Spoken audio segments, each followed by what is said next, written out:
गोटे यात्रीवाही बस भारसाम्य हराई उलटी पड़ू बस रे थिबा जनकर मृत्यु और 10 रु ऊर्ध्व यात्री आहत होइछंती।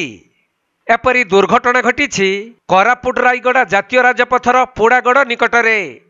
मिलिथिबा सूचना अनुसार खंबेश्वरी नामक एक यात्रीवाही बस मालकानगिरी ठारू ब्रह्मपुर जाउथवा बेले पोड़ागड़ निकटरे हठात भारसाम्य हराई बसटी उलटी पड़िथिला। फल जनकर मृत्यु हेबा सहित 10 रु ऊर्ध्व आहतों उद्धार करा जाई सेमानकु पोड़ागड़ डाक्तरखाना को स्थानांतरित करा जाइथिबा जଣା पड़िछि।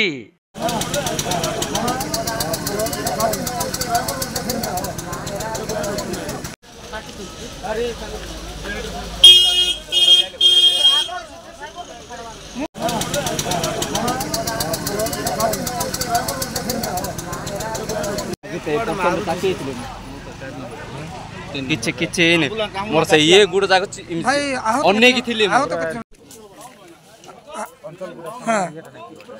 Rayagada जिल्लारू Praful Kumar Behera report Konark live.